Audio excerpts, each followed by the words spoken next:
alla storia, secondo me dobbiamo però farci delle domande oggi, cioè se ci fermiamo alla mitizzazione e all'orgoglio di quegli anni, non ci facciamo un buon servizio. Quegli anni sono stati formidabili, hanno dato un'enorme spinta nella riconquista di un affetto e di un legame verso la terra natale, hanno dato una presa di coscienza che essere friulani non era una diminuzione, non denotava un valore minore rispetto alle realtà. E questo è innegabile.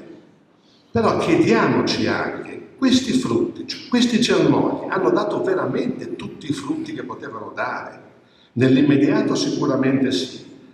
Però di quell'impeto di orgoglio, di quella fatica, di quella capacità di mettere assieme frammento con frammento, muri e mura, fabbriche e luoghi, case, chiese, anime, persone, lingua, è veramente rimasto, cioè è veramente nato tutto quello che poteva nascere. Glesie Furlane fa molta fatica a sopravvivere, per esempio, e l'apporto che Glesie Furlane ha dato alla lingua friulana non è quello sicuramente che forse ci si aspettava, non per colpa di Glesie Furlane, per colpa di un mondo che sta globalizzando tutto. Penso, per esempio, e faccio qui volutamente un'osservazione polemica, penso alla redazione friulana della RAI Friuli Venezia Giulia, che in quegli anni è stata determinante,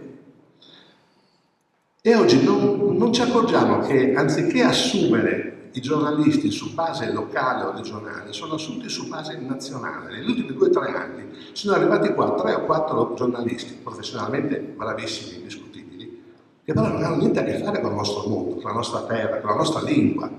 Perché questo? Penso, siccome c'è mister Giacomini, penso che nel 77-78 una udinese friulana, Giacomini, Fellet, Del Neri, Vritz, Bonora, Leonarduzzi, passava dalla Serie C alla Serie A. Oggi questo marchio friulano non c'è più, cioè non serve dirlo.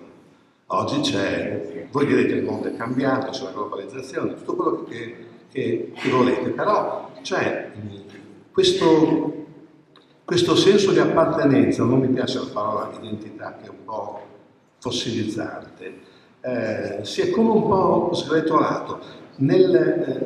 Tant'è vero che ho letto e ho sentito dire sui nostri notiziari regionali il terremoto del Friuli Venezia Giulia. E no, scusate, no, il terremoto del Friuli, la Venezia Giulia non sa qual è stato il terremoto, però ce lo dicono. Allora, questa mia osservazione è uno stimolo, attenzione, perché tutto quello che si era costruito, c'è questo mondo terribile che ce lo sta come limando, come sottraendo. Quindi se ci fermiamo alla mitizzazione non ci rendiamo conto di questo aspetto. Di generosità oggi sembra quasi scemo, sembra quasi un poveraccio.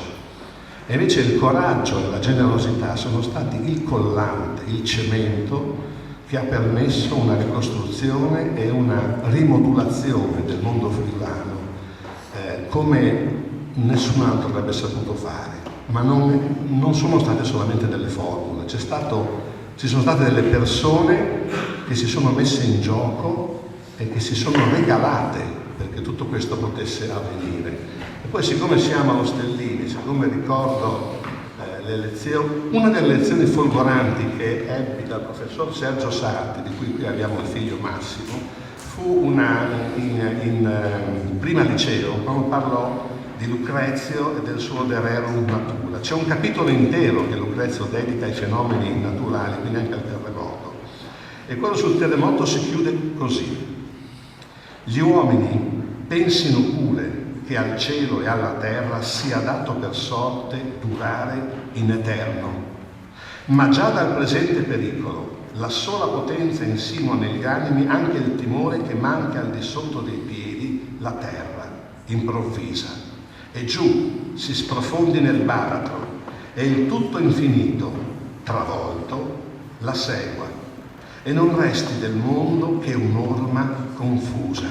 Può darsi che il destino del mondo sia quello di rimanere un'orma confusa, però c'è sempre un'orma, E quest'orma è un segno, è un testimone che va passato da generazione in generazione, perché solamente il fatto di potersi aggrappare o di poter seguire un'orma dà dignità alla nostra esistenza.